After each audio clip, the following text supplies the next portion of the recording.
Lilo and Stitch 2025 is the latest in the Disney lineup to end up on the live-action chopping board. They've once again taken some creative liberties that differ from the original, and they've once again made it so much worse. I am shocked! Shocked! Well, not that shocked. Including a complete change to the film's ending, which I absolutely have to talk about, but don't worry, it will be in a separate spoiler section towards the end of this video. The original Lilo and Stitch came out in 2002, which was at the end of Disney's cinematic 2D animated films era, before they fully made the shift over to CGI. And though not technically the final 2D animated release, I would say it was the final successful 2D animated release, and so in that sense it is kind of seen as that last farewell from a bygone era. It was a film that managed to blend intense action with well-timed comedy, but also have a simplistic, yet heartwarming focus on the concept of family and belonging. And despite being a late entry into the Disney animated movies, it managed to quickly secure itself as one of the all-time great classics, becoming such a hit with audiences that it spawned a television series, multiple sequels, and even an anime. So of course the live action would come along and completely botch all of that. No, seriously, because of how the live action film ends, it completely makes all of the sequels and spin-offs non-canon. But hey, let's start off with the good, because there are some good aspects with this new film. I think Stitch actually looks really good in this, and his character is still very much true to that of the original, even with Chris Sanders, who voiced Stitch in the original, once again coming back to reprise his role. And even though over 20 years have passed since the original release, he still sounds just like he did back in 2002. The film's opening sequence, along with the CGI aliens, also looks pretty decent, for the whole, 5 minutes that they're in the film for, but still, looks good. The girl who plays Lilo also does a pretty decent job. There are some moments where she feels a little off in places, but she's a child actor, so I'm not going to be too harsh on her, and apparently this is her first big screen appearance, so you know what? Fair play. And there were actually some changes that they made in this film that do actually benefit it from the original, such as how Stitch overhears Jumper and Pleakley talking about how they're not allowed to hurt humans, so it gives him more reasoning as to why he would want to get adopted, whereas in the original he just kind of assumes it to be the case. There was also a scene at the end, don't worry this really isn't a spoiler, where Lilo and Stitch are drowning in the ocean. Lilo can't lift Stitch to the surface, so Stitch willingly lets go of her hand and effectively sacrifices himself so that Lilo can go on. It's a nice contrast to earlier on in the film where he was drowning and was aggressively trying to climb on top of Lilo and ends up accidentally taking her down in the process, and plays more into his weakness of not being able to swim in water. And yeah, that's about all the good I can think of.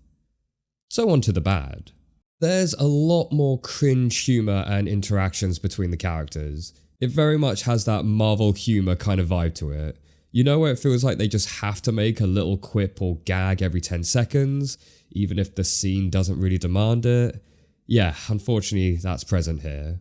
The humour itself also feels a lot more childish, such as Stitch farting in a punch bowl, wiping his ass across the floor, with even more burp jokes. Oh, and you know that line in the original where Lilo tells David, "Don't worry, she likes your butt and fancy hair. I know, I read her diary." Well, now they've changed that to, "I've read her text messages." Because you see there, kids, this isn't your dad's film, this is the modern film. Even though mobile phones were already a thing back in 2002. They even make a TikTok reference towards the end of the film. This film also feels like it's been dumbed down from the original, such as when the alien queen says that Stitch won't be able to survive in water because of his molecular density. In the original film, that was it. He won't survive in water. His molecular density is too great. But in this one, when she says that line, all of the ship's crew go, "Huh?" And so she has to explain, "Oh, it means he will sink in water."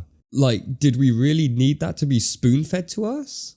Jumper and Pleakley are now played by live-action humans for the most part, and I kinda get this. I guess from a budgeting perspective, it makes it easier to have actual humans play the part rather than using CGI creatures, but it also makes sense from a logical perspective, as in the original it's quite comical at how they are obviously aliens in weak disguises. In fact, it's even commented on at one point. Head looks swollen. Actually, she's just ugly. But in the live action, where the world is now real, it's a lot harder to sell this and make it seem believable that these two could blend in. I'm not really a fan of Jumba's new voice in this. It is way too high pitched and nasally compared to his deep Russian accent from the original. Start traveling.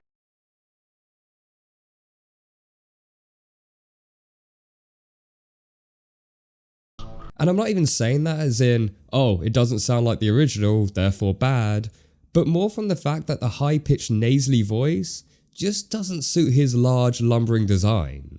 The opening scene where Stitch escapes from the ship is cut down, which is arguably one of the best scenes in the original, yet here it goes straight from him breaking out of the room to immediately flying off with the police cruiser. Oh, and there's no mention or use of the ugly duckling story, which I found surprising as it was kind of a big theme in the original, as it symbolises Stitch's isolation and wanting for a family.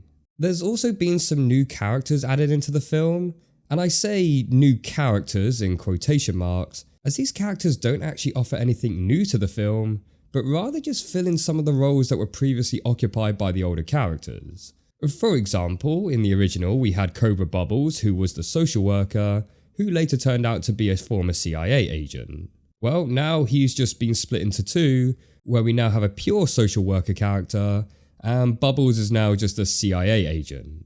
And I really don't get why, as it now makes him far less involved in the story, and when it's revealed at the end that he is CIA, we the audience are like, yeah, we know, we've been seeing you do that throughout the whole movie, and for the other characters it's like, sorry, who are you? We've barely interacted.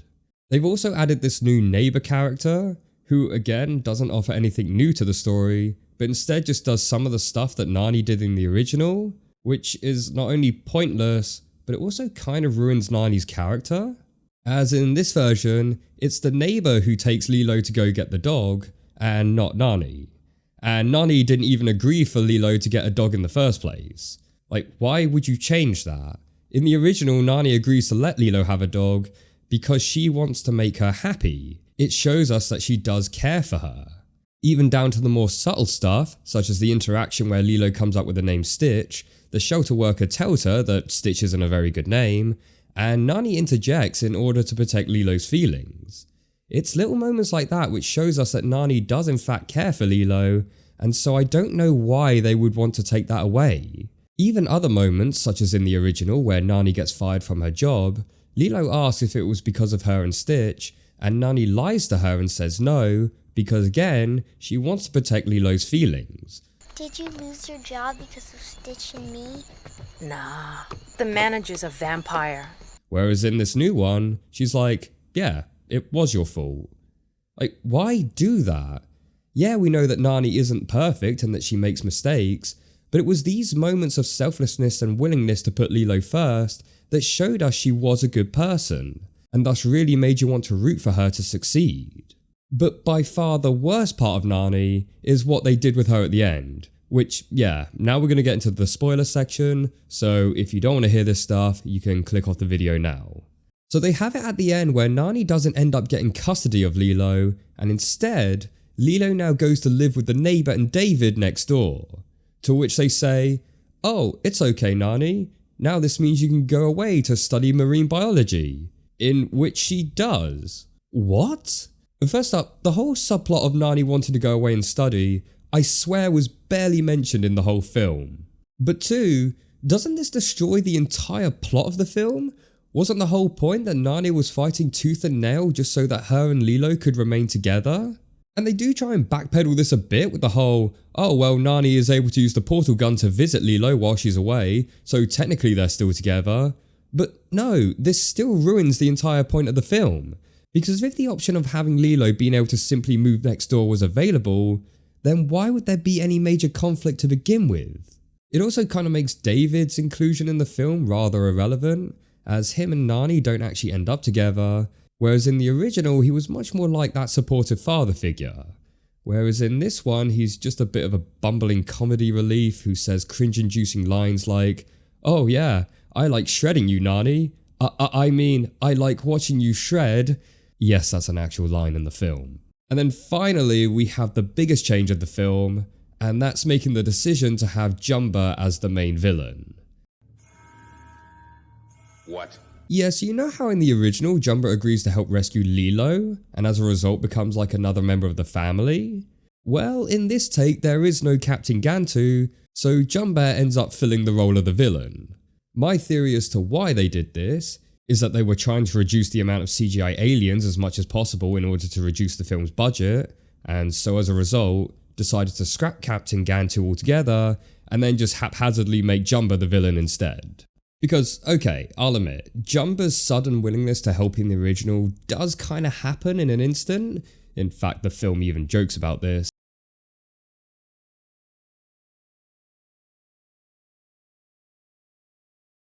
Fine.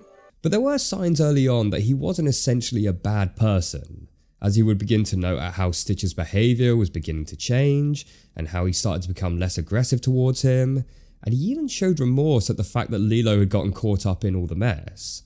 And so even though I say his jump to full-on hero felt a little rushed in the original, I'd say his jump to full-on villain feels even more jarring in this version, as he is still presented as much of the same Jumba in the first half, even with him and Pleakley still having that comedy duo aspect to them, so when he suddenly starts behaving super sinister, it just feels out of nowhere. They do kinda hint at him having some abandonment issues from his past, which is quickly uttered in a few lines of dialogue, so my guess is that if they do get a sequel, which I really hope they don't, but if they do, then I'm assuming they're gonna set him up for some sort of future redemption arc. But either way, I felt this was completely the wrong decision, and it also meant that we didn't get the epic chase scene at the end where they rescue Lilo from Gantu. Instead, we just simply have Stitch sabotage Jumba's ship and have it crash into the ocean. My speculation here is that the decision to remove Gantu was made quite late into production for budget reasons, because not only does Jumba's shift feel incredibly rushed, but it would also explain as to why the opening scene is so abruptly cut down, just in order to remove any scenes that would involve Gantu. Anyway, yeah, that's my thought on another live action which has been made so much worse than the original, but what do you guys think? Did you go see it? And what do you think of the creative changes that were made? Let me know in the comments below, and until the next one, take care.